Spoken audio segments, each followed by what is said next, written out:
Vamos abrir Atos dos Apóstolos, capítulo 1, ou também conhecido como capítulo de número 1, a partir do versículo de número 6.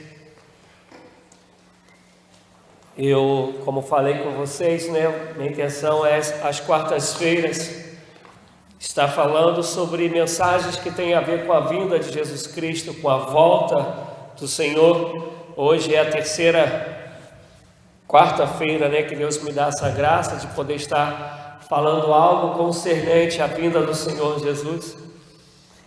E se o Senhor der graça, a gente na quarta-feira que vem vai continuar falando.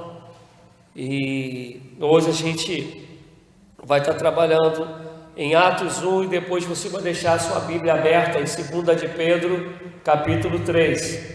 Mas a gente agora vai estar lendo Atos 1, do 6 até o versículo de número 11. E depois você deixa a sua Bíblia aberta em 2 Pedro 3, que a gente vai estar lendo aí algumas coisas. Eu não vou estar lendo todos os versículos, mas eu vou estar falando sobre alguns e você vai acompanhando aí em 2 Pedro. Como eu falei aqui algumas vezes e ontem eu falei no estudo, temos que ser como os bereanos, temos que verificar a palavra de Deus se aquilo que está sendo dito, pregado, ensinado está de fato na Bíblia. E aí, como diria aí os antigos, a gente mata a cobra e mostra o pau, não é assim? Acertei esse? Acertei? Aleluia, acertei um. Podemos ler Atos 1, a partir do versículo de número 6. E então os que estavam reunidos lhe perguntaram: Senhor, é neste tempo que vais restaurar o reino a Israel? Ele lhe respondeu: não lhes compete saber os tempos ou as datas que o Pai estabeleceu pela sua própria autoridade, mas receberão poder quando o Espírito Santo descer sobre vós, e serão minhas testemunhas em Jerusalém, em toda a Judéia, em Samaria e até os confins da terra. Tendo dito isso, foi elevado às alturas. Enquanto eles olhavam, e uma nuvem o encobriu da vista deles, e eles ficaram com os olhos fixos no céu enquanto ele subia. De repente surgiram diante deles 2 homens vestidos de branco, que lhes disseram: Galileus, por que vocês estão olhando para o céu? Este mesmo Jesus que dentre vocês foi elevado ao céu, voltará da mesma forma como o viram subir. Meu Senhor da vida, traz a revelação, faz de mim um canal, mas não só um canal do conhecimento, mas um canal, Senhor Deus, da unção e do poder do Teu Espírito, para que a Tua palavra, ela queime no coração de cada um de nós e revele, Senhor Deus, aquilo que Tu tens preparado para nós na noite de hoje. Em nome de Jesus Cristo, Senhor Deus, que os corações, as mentes estejam atentas para receber de Ti, porque, Senhor, em muitos lugares, muitos gostariam da liberdade de pregar, de ouvir a Tua palavra e não os têm. Então, em nome de Jesus, nos ajuda, nos ensina, nos instrua a valorizarmos, Senhor Deus, da Tua palavra. Eu peço que assim seja nessa noite, para louvor, honra e glória do Teu nome, que assim seja até o dia que o Senhor venha buscar a Tua igreja. Que assim seja, Pai, no nome santo e poderoso de Jesus. Amém. Amados e amadas, todos nós conhecemos a passagem que está em Gênesis, quando Adão e Eva pecam, e aí vem o fruto do pecado, a consequência, o resultado do pecado, que as mulheres teriam dores, que para ter a luz, para dar luz ao filho, para na hora do parto, que o marido, o homem, ele teria que com o suor do seu rosto preparar a terra para poder ter o alimento. Mas tem um segmento que diz que a mulher seria aquela que pisaria na cabeça da serpente, e isso é uma profecia onde diz que da mulher nasceria como nasceu Jesus Cristo, o Salvador. Depois é o que eu digo para todo mundo, nós precisamos compreender que a Bíblia, ela é uma caminhada até Cristo. Se nós não entendermos que toda a Bíblia ela é uma preparação, um aperfeiçoamento com o passar dos tempos, nós pegamos da Bíblia e fazemos heresias, pegamos coisas só lá do Velho Testamento para uma determinada época e distanciamos isso de quem é Jesus, do que fez Jesus, e aí cremos e ensinamos também um montão de coisa. E tal como é essa profecia, a profecia ela não é toda clara. Ela apenas diz que da mulher nasceria aquele que pisaria a cabeça da serpente. Com o passar do tempo, nós vamos ouvindo as profecias que vão dizer que da virgem nasceria aquele que seria o Salvador. Já não fala mais da serpente, fala daquele que seria o Senhor, que seria o Messias. Em Moisés, a gente vai ver Moisés falando que dele, depois de Moisés, nasceria um que seria maior do que Moisés, o profeta mais aperfeiçoado, falando de Jesus Cristo. E aí a gente vai pegar toda a história da Bíblia vindo apontando para a vinda daquele que seria o Salvador, porque Hebreus principalmente vai dizer que Jesus Cristo ele é a propiciação dos nossos pecados, isso é, ele é aquele cordeiro que foi oferecido para que o sangue dele, espargido, quer dizer, derramado, servisse para santificar, purificar, perdoar os pecados de todo aquele que nele crê, porque no Antigo Testamento essa era a função do cordeiro, o cordeiro imaculado, sem marca alguma, ele teria que ser sacrificado, e era fora do tempo, já falei isso aqui com vocês algumas vezes. E aí acontece com Jesus, ele morre fora de Jerusalém, é levado para dentro de Jerusalém, e aí a gente vê se cumprir Jesus, tudo que desde Gênesis vem dizendo, olha, como através de um homem, o pecado entrou no mundo, através de um homem, Jesus Cristo, Senhor e Salvador, o pecado será retirado do mundo, será retirado de todo aquele que nele crê. Amém? Isso aí é uma profecia toda, ou melhor, é o Velho Testamento todo, trazendo as profecias de que Jesus viria, de que viria o Messias. E aí a gente falou aqui nos estudos, falando sobre Mateus 16, quando Jesus pergunta, quem diz os outros que sou eu? Um é Jeremias, o outro é Elias, outro qualquer desses profetas. E aí Jesus pergunta para os discípulos, e vocês, quem vocês dizem que eu sou? Primeiro ele pergunta o que os outros dizem, depois ele aponta para aqueles que estão com ele. Agora eu quero saber qual é de vocês. Para vocês, quem eu sou? Não é mais o que dizem os outros, quero saber de vocês. E aí vem Pedro, tu és o Messias, tu és o Filho do Deus vivo. E aí vem Jesus e fala, muito bem, Barjonas, não foi nem carne nem sangue que tu revelou, e sim meu Pai que está nos céus, falando que ele é aquele que é prometido desde sempre, o Salvador, o ungido, isso significa Messias. E aí chega Jesus lá no Getsemane, chora, vai dizer, Pai, se possível for, me livra dessa furada, isso não é legal, vai doer muito, mas que seja feita a sua vontade, viu? Ninguém me corrigiu, não foi em Getsemane, foi no Monte das Oliveiras, mas era só uma pegadinha, mas vamos continuar. E aí Jesus fala que seja feita a sua vontade e vai para lá, morre, e todo mundo fala, agora acabou tudo. Lembra lá em Lucas 21, caminho de Emaús, 2 discípulos chegam junto com Jesus, sem reconhecer que é Jesus, e aí Jesus pergunta, por que vocês estão tristes?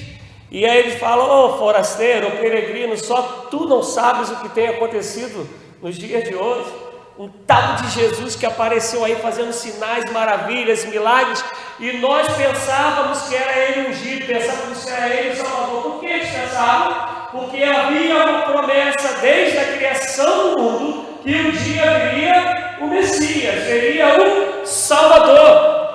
E aí Jesus conversa com eles, e aí quando chega num determinado lugar, que é a casa dos 2 discípulos, está anoitecendo, eles falam para Jesus, não parte não, fica aqui com a gente, toma um cafezinho.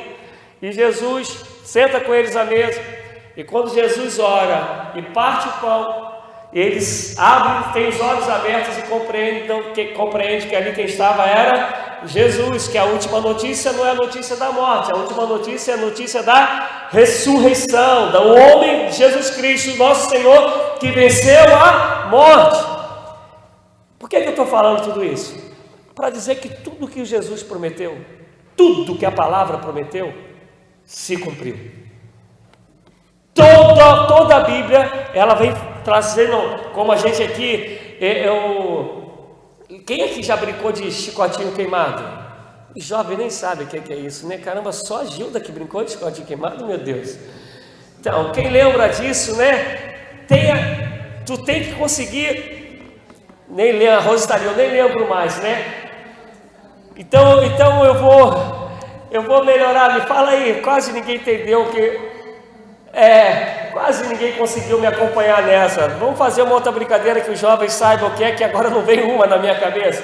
Mas digamos aí, eu não sei a brincadeira que vocês conheçam, que você tem que achar alguma coisa e as pessoas vão te dando algum tipo de pista. Vamos ver aí.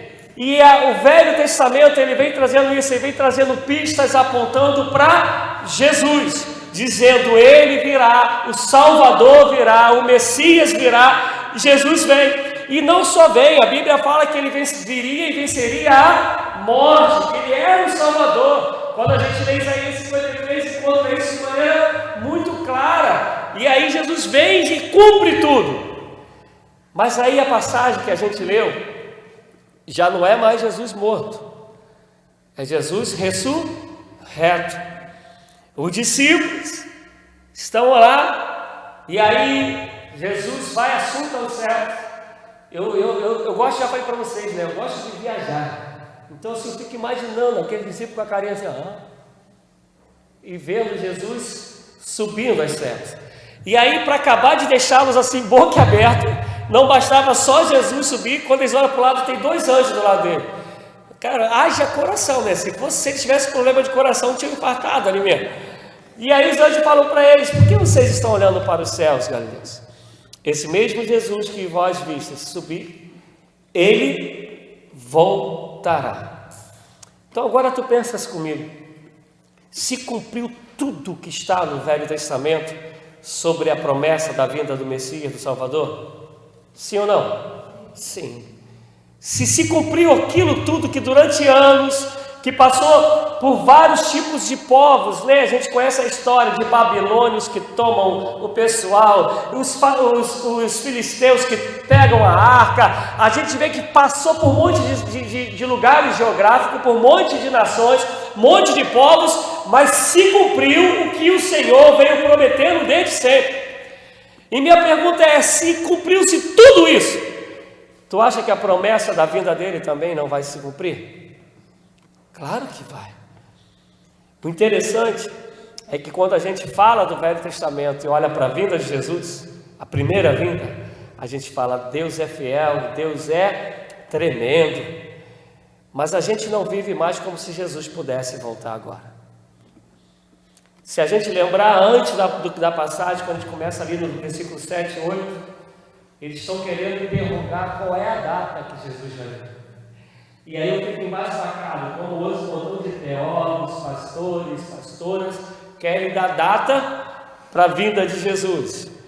E aí eles falam, eles todo empolgados, né? Amigões de Jesus, discípulos ali, parceirões, caminharam 3 anos com Jesus, viram Jesus morrer, viram ressuscitar. Jesus fica 40 dias entre eles, eles falam, chegadão com Jesus. Pô, se Jesus tinha que revelar algo para alguém, teria que ser para eles, não é? Meu Deus, olha só todo o histórico deles com Jesus. Mas Jesus vai de maneira muito educada: filhão, não importa a vocês saberem a data, saber dia, hora, mês, ano. Isso aí não tem nada a ver com vocês, não. Isso tem a ver com meu Pai que está nos céus. O que compete a vocês é o que vai acontecer. Eu vou enviar o Espírito Santo para que ele conduza vocês até aquele grande dia, para que vocês estejam preparados para aquele grande dia. E qual é a função do Espírito que eu preguei no domingo retrasado? Revelar Jesus para nós, para que sejamos preparados, capacitados, fortalecidos para aquele grande dia, que ninguém sabe o dia e a hora. E é por isso que Paulo vai dizer: enchei-vos do Espírito, não xingais o Espírito. Por quê? Porque é o Espírito que vai nos fazer ter a revelação do desejo, vontade boa, perfeita e agradável do Senhor através da sua palavra, porque é a palavra que revela Jesus, revela através de quem? Do Espírito. E qual é a função disso? Nos fortalecer, nos santificar, nos capacitar. Para quê? Para aquele grande dia, porque ninguém sabe nem o dia, nem a hora. O grande problema da gente é esse, que a gente vive como se Jesus não pudesse voltar agora. Na nossa maneira de viver, parece que a gente sabe o dia e a hora que Jesus vai vir. Porque se de fato nós tivéssemos a consciência de que Jesus pode voltar enquanto estamos reunidos aqui e agora, nesse momento, nós estaríamos fugindo do pecado. Nós teríamos mais dedicação numa vida de oração e numa vida de leitura da palavra. Nós estaríamos sendo cheios do Espírito e da palavra do Senhor, para que a gente possa, de fato, estar buscando a boa, agradável e perfeita vontade do Senhor e viver numa vida de santidade.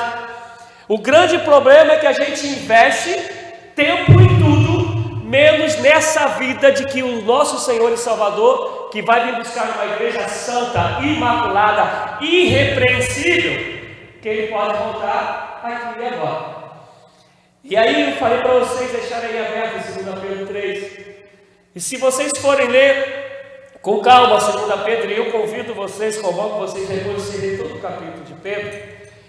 Pedro, ele começa a contar para o pessoal o seguinte: olha só, tem levantado e vai levantar-se mais um monte de falsos profetas, pastores. É mais ou menos 2 Pedro 3 tem a ver com Timóteo 3 também, que fala que nos últimos dias chegarão homens mais amantes de si mesmo e tal. Mas Pedro está falando assim o seguinte: ele está falando assim, vão chegar homens que com intenção, sua própria consciência, vão querer pregar um monte de mentira, vão ser levados por promiscuidade e um montão de outras coisas. E Pedro, ele começa a falar isso, e dentro do que ele está falando no capítulo 3, ele vai dizer assim: mas esses homens, eles vão estar dizendo assim, ó, eu ouço que Jesus vai voltar desde sempre, e o mundo continua igualzinho estava, nada mudou. Pedro, ele começa a trazer o alerta para a igreja do Senhor, dizendo: toma cuidado com essas pessoas, com esses líderes, que vive uma vida desregrada, que vive uma vida de pecado, que vive uma vida que acha que pode levar o evangelho de qualquer maneira. Fuja deles, porque eles fazem isso com a consciência tranquila, achando que Jesus não vai voltar.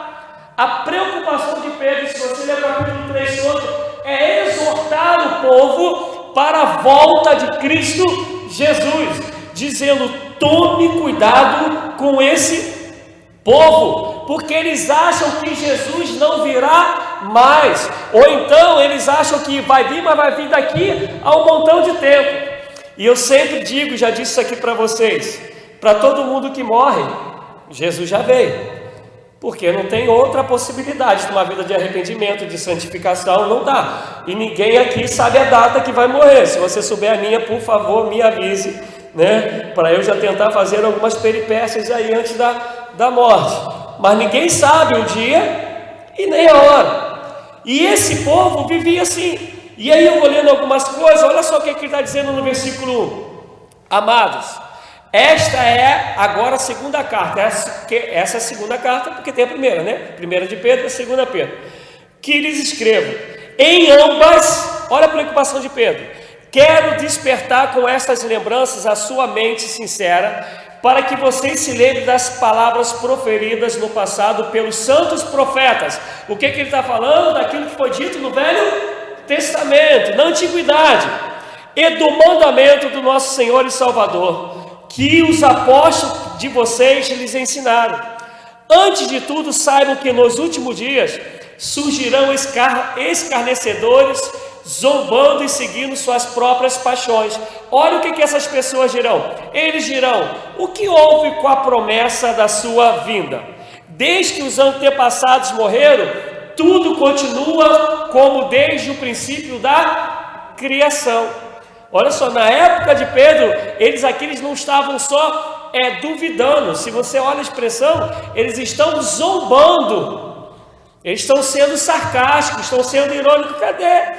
Cadê que não se cumpre? Eu ouço isso desde sempre. Eles estão fazendo gozação, né? No português aí mais popular. E aí ele continua falando, mas eles deliberadamente, quer dizer, eles foram forçados? Não. Eles foram enganados? Não. Eles quiseram.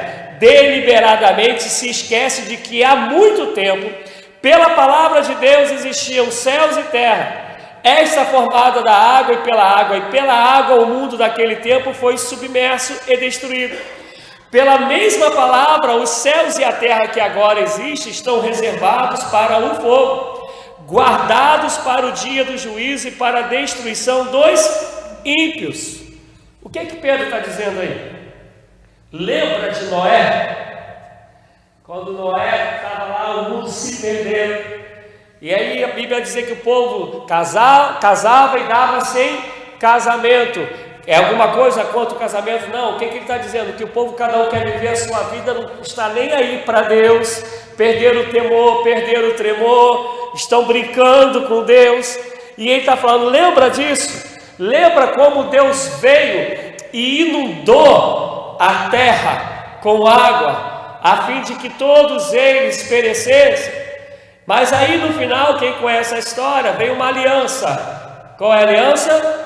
O arco-íris. Com a promessa do Senhor que o mundo não mais acabaria com água.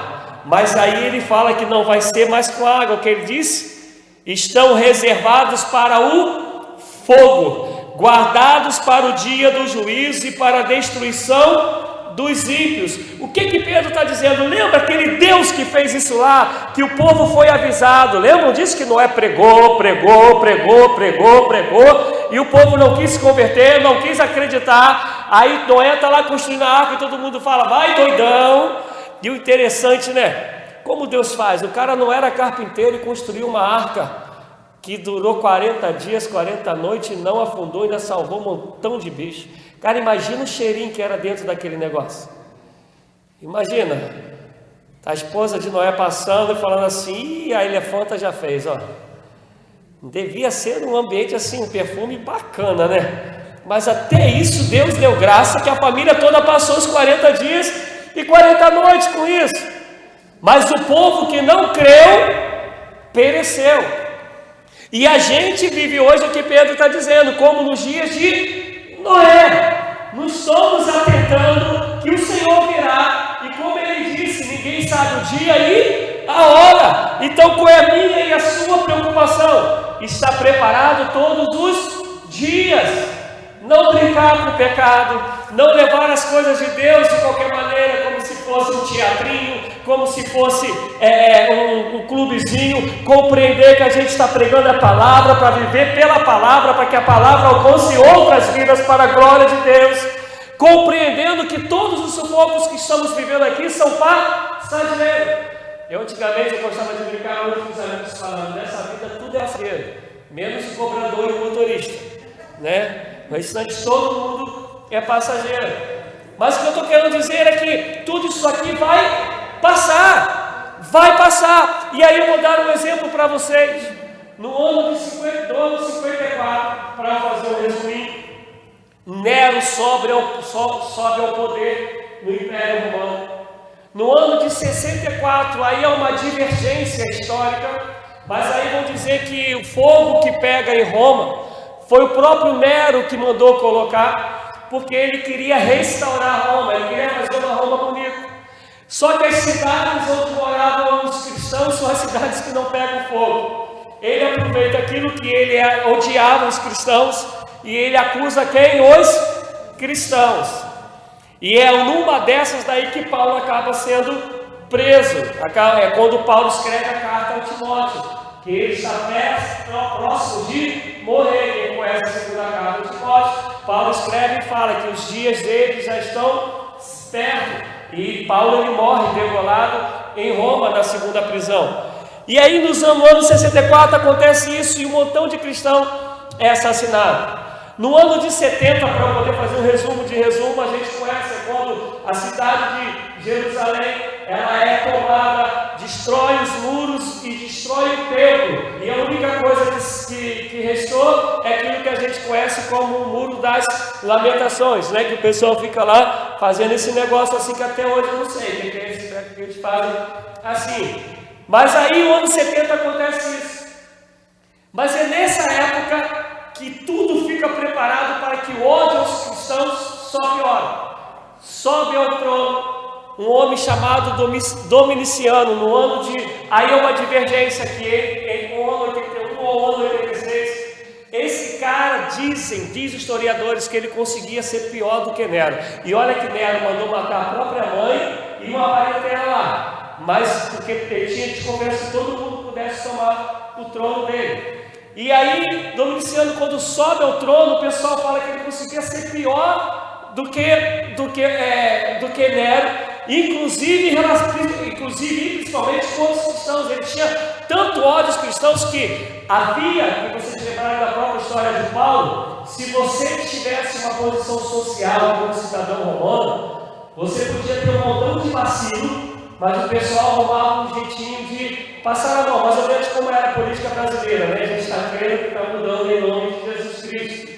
Mas o Domiciano não adiantava, poderia ser da alta elite, se converteu, ele mandava matar. E ele manda matar a própria prima, ele manda matar a sobrinha e o primo, porque eles iam casar e tinham se convertido, ele manda matar os dois.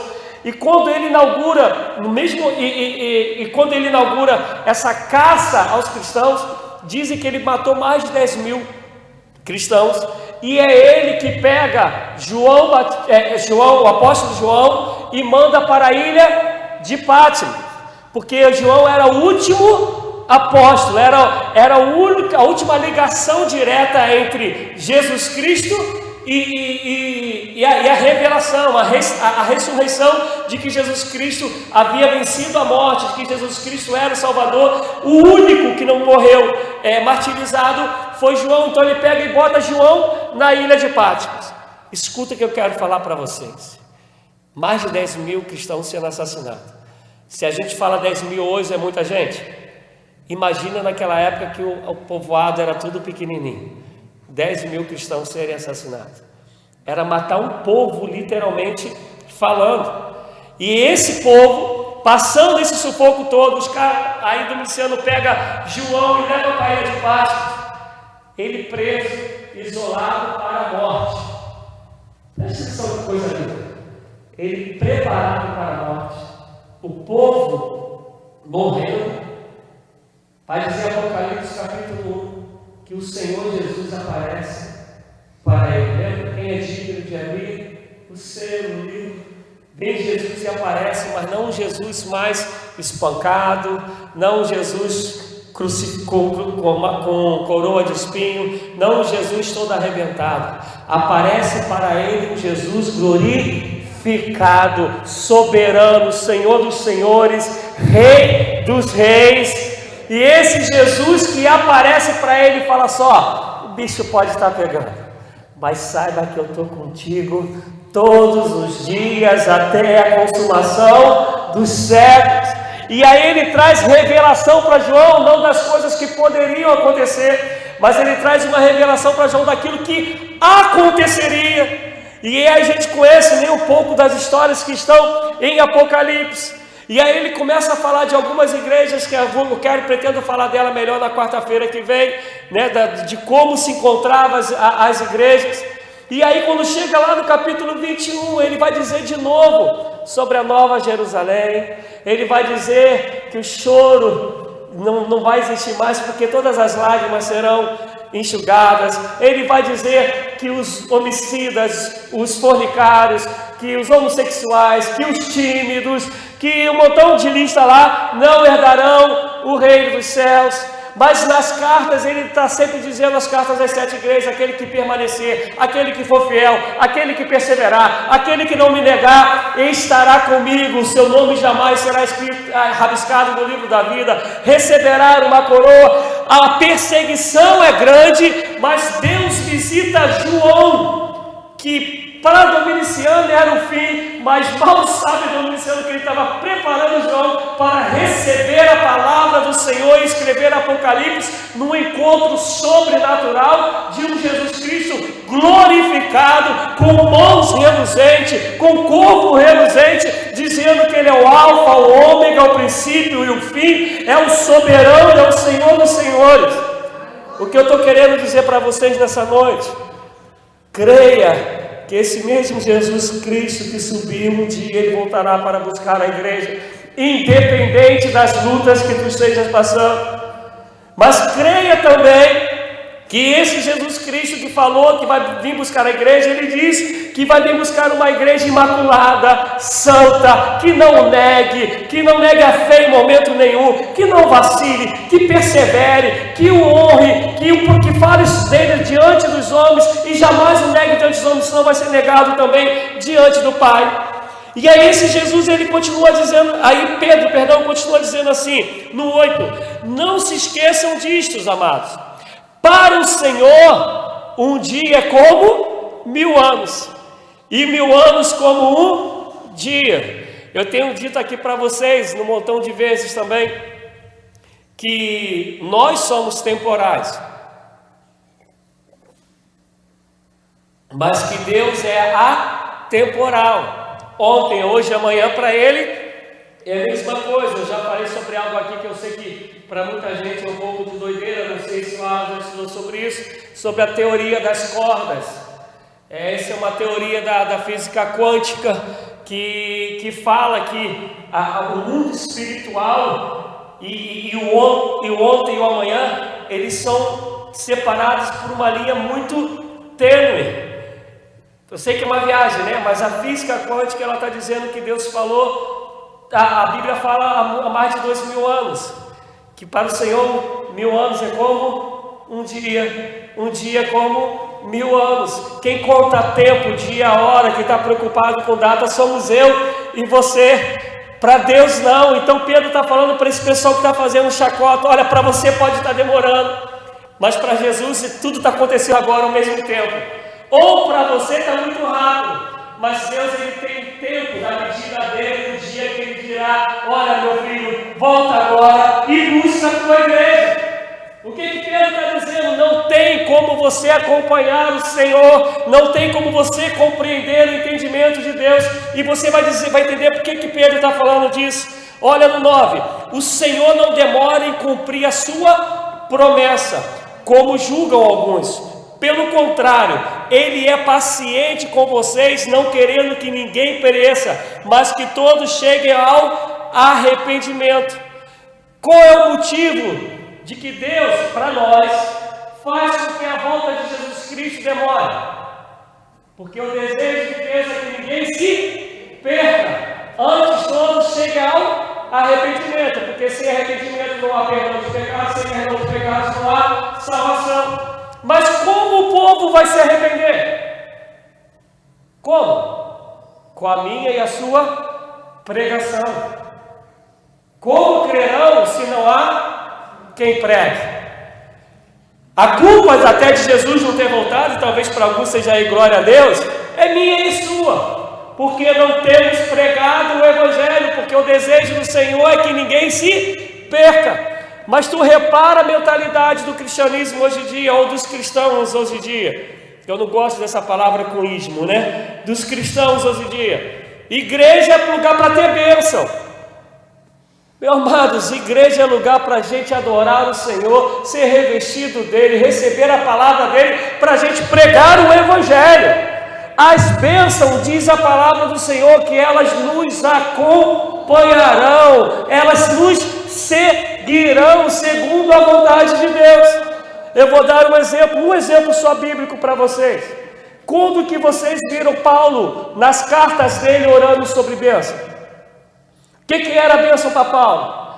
Peço a vocês que orem ao Senhor, para que o Senhor abra o segredo dos céus, para que eu possa pregar a sua palavra com ousadia e intrepidez. A oração de Paulo, sei ter muito e sei ter pouco, sei ter abundância, sei ter escassez, e sobremaneira estou tudo experimentado, porque eu posso todas as coisas naquele que me fortalece. Paulo sabe que se ele está no centro da vontade de Deus, uma vida de oração e pregando o Evangelho, aquilo que é do Senhor será acrescentado. Não é isso que está escrito lá em Mateus 6? Elas virão. Mas a gente mudou tudo em relação à vida de Jesus. A nossa preocupação é: Senhor, eu preciso disso, eu quero isso, me dê isso. Tudo que tem a ver com aqui e agora, com as coisas materiais, e não compreendemos que Deus sabe do que tu necessitas, e Ele é fiel para te sustentar, para prover para a sua vida. Mas há um chamado dele, se tu queres morar com Ele, pregue a palavra a tempo e fora de tempo. Hoje eu tive uma experiência assim, uma experiência entre aspas, né? Quer dizer, minha esposa me contou algo que eu não sabia.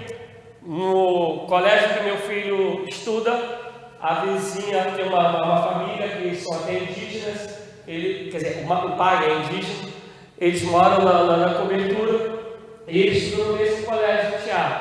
E aí, acho que 2 condomínios depois, tem um outro garoto que também é da turma do Tiago. E eles são muito amigos, muito amigos.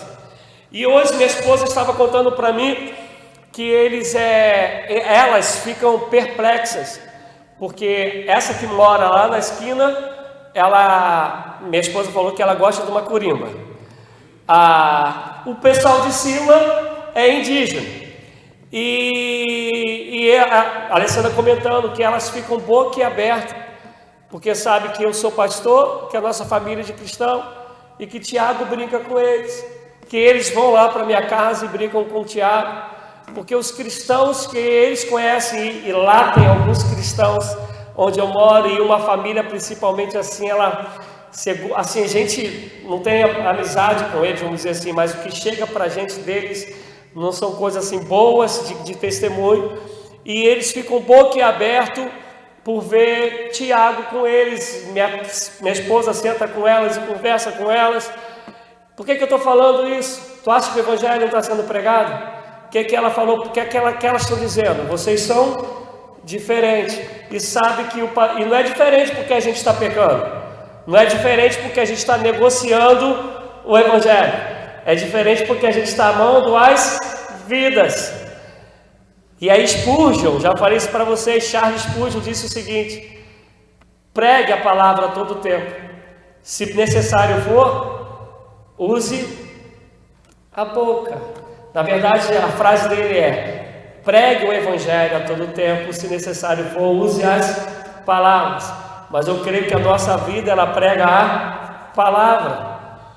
A gente precisa entender que o nosso maior chamado é pregar a palavra, porque Jesus Cristo virá, e o desejo dele, diz Pedro, é que todos sejam salvos, todos se arrependam. Se isso não acontece, é porque a gente perdeu a noção de que Jesus pode voltar agora. E a faculdade que você tem, não que seja contra, porque eu amo estudar, quem me conhece pelo menos um pouquinho sabe disso.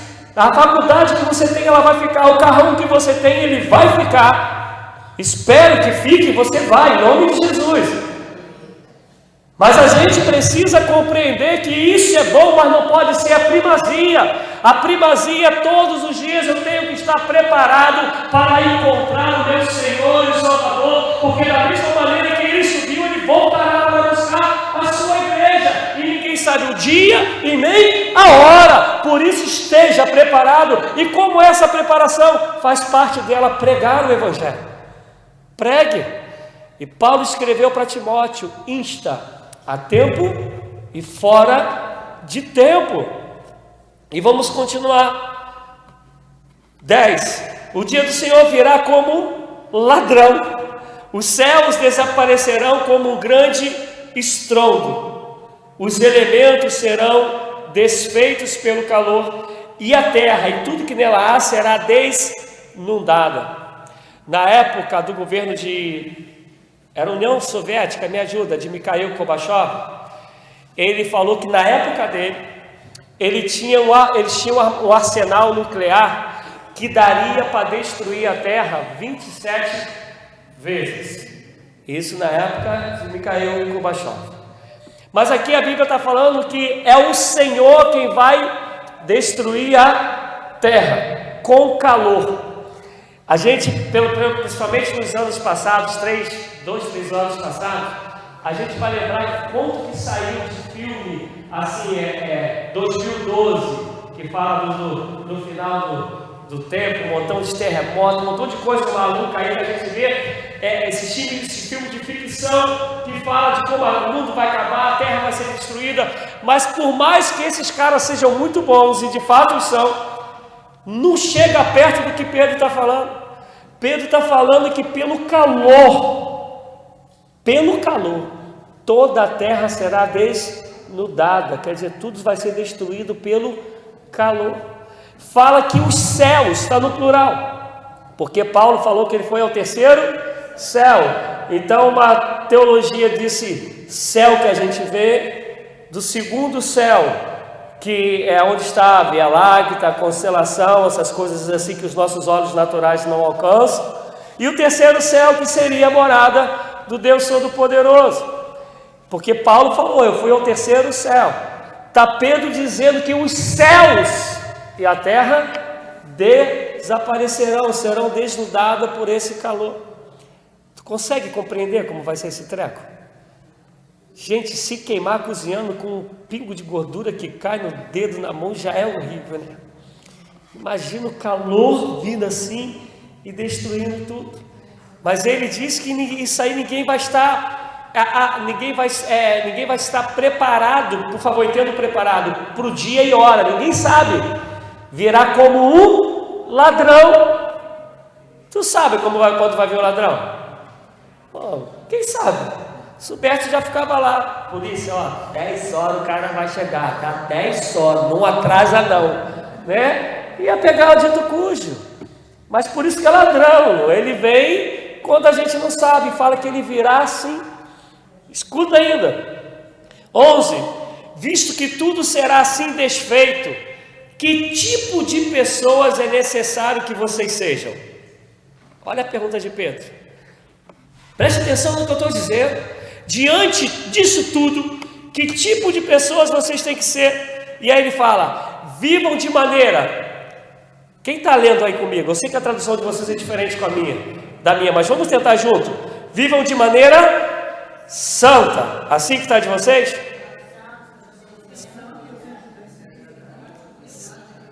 Ih, ficou horrível, feião pra caramba mesmo. Vamos lá, 1, 2, 3. Vivam de maneira santa. A segunda, piedosa, esperando o dia de Deus e apressando a sua vinda. Como que a gente apressa a vinda? Pregando o Evangelho. Naquele dia os céus serão desfeitos pelo fogo e os elementos se derreterão pelo calor. Todavia, de acordo com a sua promessa, esperamos novos céus e nova terra, onde habita a justiça. Portanto, amados, enquanto esperam essas coisas, empenhem-se para serem encontrados por Ele em paz, imaculados e inculpados. Se eu conseguir terminar aqui, eu já estou satisfeito. Mas, por favor, preste atenção, olha para mim. Ele está dizendo assim, que vocês tenham empenho. Vamos lá, me ajude aí para o pessoal da língua portuguesa. O que é um empenho? É uma dedicação constante. É uma dedicação constante. Empenhar-se. Você não cessa de buscar algo. Não é assim, alguém que quer passar no concurso, que tem costumes que é chamados concurseiros.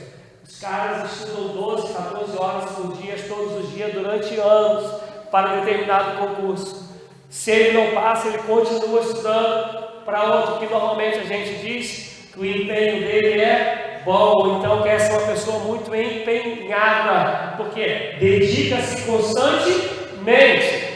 E aí ele fala, empenhem-se para serem encontrados por Ele. Ele quem? Por Jesus, em paz. Essa é onde eu quero parar um tempinho. Em paz.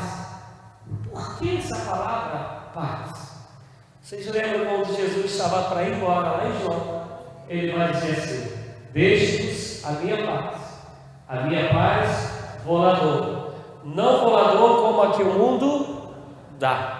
No mundo tereis aflições, mas tendes bom ânimo, porque eu venci o mundo.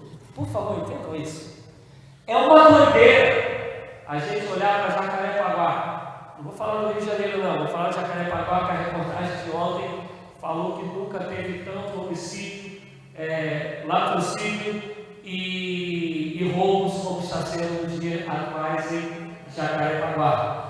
E aí eles falavam sobre, todas as comunidades que envolvem e o tamanho que tem Jacarepaguá, amplitude, e por isso que entrou nesse embalo aí também. E aí a gente olha isso, o que normalmente a gente faz? A gente se apavora, sim ou não?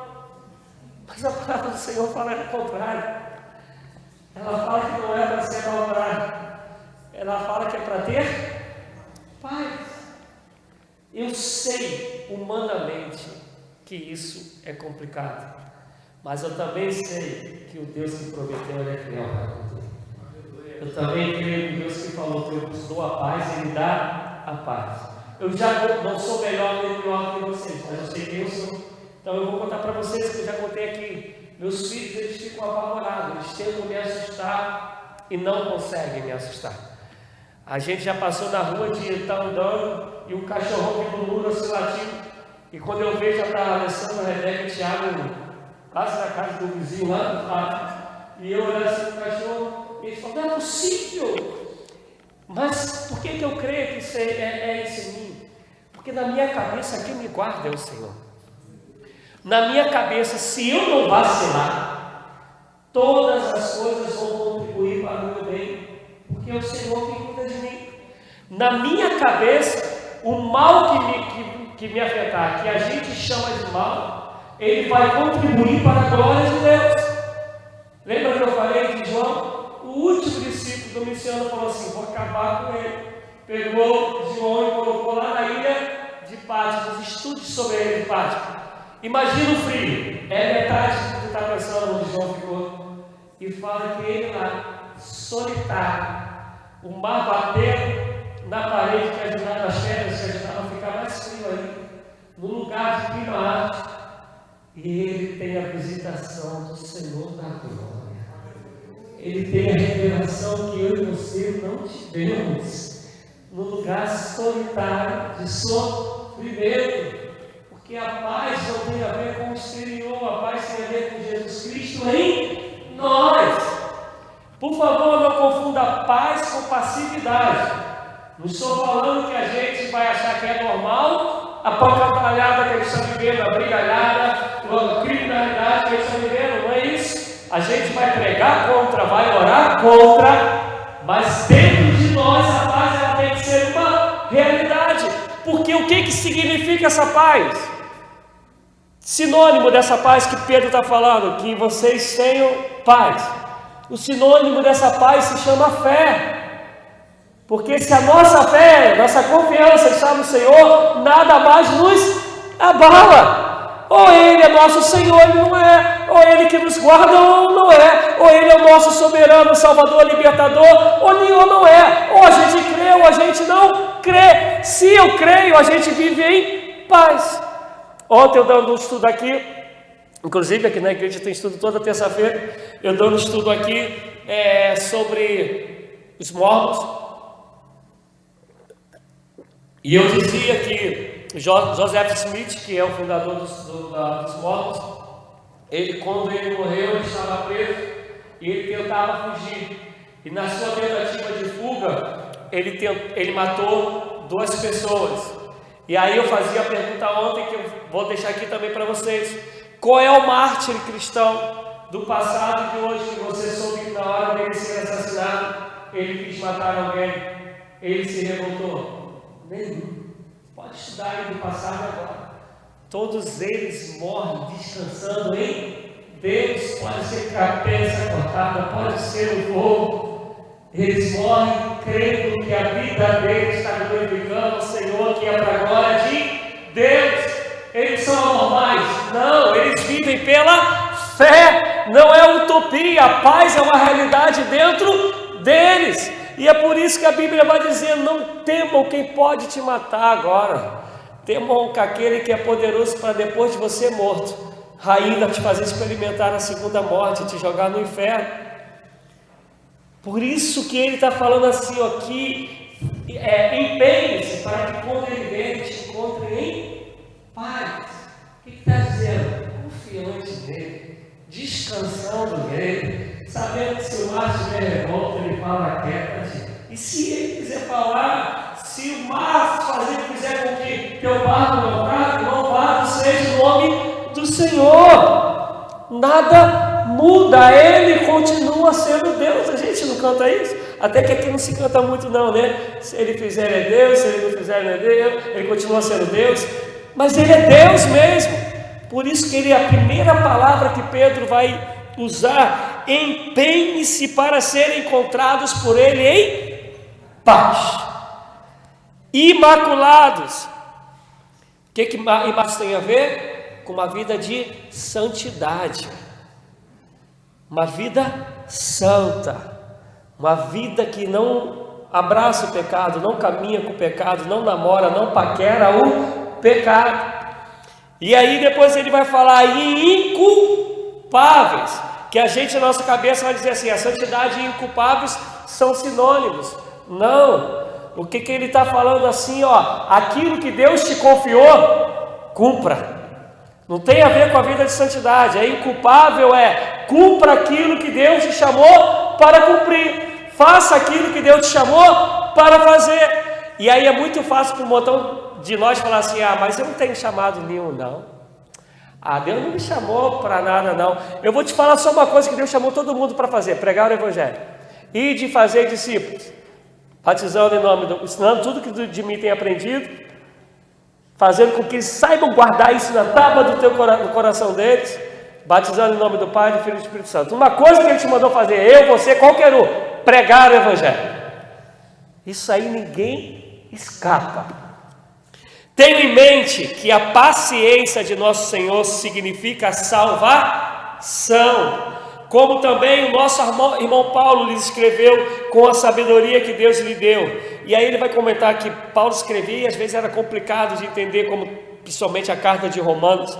Ele escreve da mesma forma em todas as suas cartas, falando nelas desses assuntos. O que Pedro está falando? Pega as cartas de Paulo e você vai ver que todo momento ele fala que a gente tem que estar preparado para a volta do Senhor. Todo momento. E aí suas cartas contêm algumas coisas difíceis de entender, as quais os ignorantes e instáveis torcem, como também o fazem com as demais escrituras para a própria destruição deles. Portanto, amados, sabendo disso, guardem-se para que não sejam levados pelo erro dos que não têm princípios morais, nem percam a sua firmeza e caiam. Cresçam, porém, na graça e no conhecimento de nosso Senhor e Salvador Jesus Cristo. O que Pedro está falando aqui agora? Cresçam na graça e no conhecimento. Vida de unção e vida de conhecimento da palavra. Vida de oração, vida de estudo da palavra. Graça e conhecimento, manifestação do Espírito, poder, unção, oração, mas uma vida também de conhecimento, de saber de fato o que Deus está falando através da sua palavra. E aí ele termina: a Ele seja a glória, agora e para sempre. Amém. E como eu disse antes no começo, todo o Velho Testamento vai dizer que o Salvador virá. E Ele veio. A partir daí, a gente vai ver que enquanto Jesus estava, principalmente a passagem mais conhecida, que é Mateus 24, vai dizer que um dia Ele virá para buscar a sua igreja.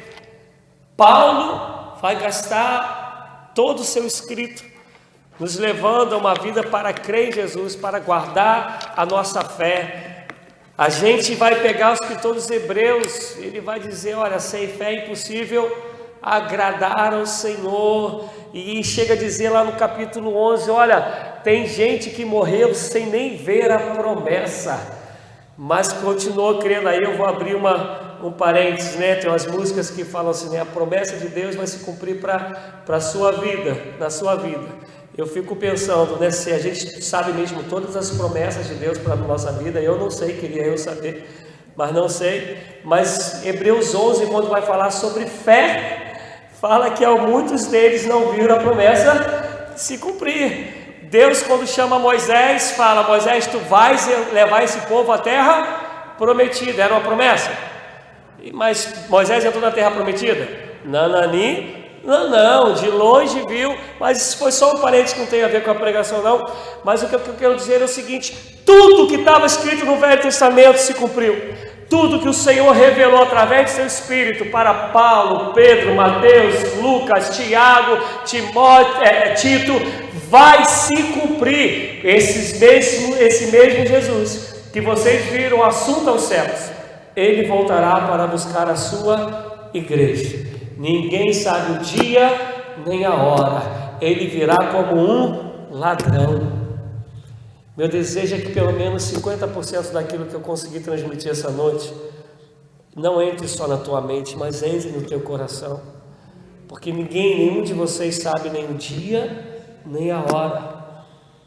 Jovens, juvenis, adultos, anciãos, prepare sempre.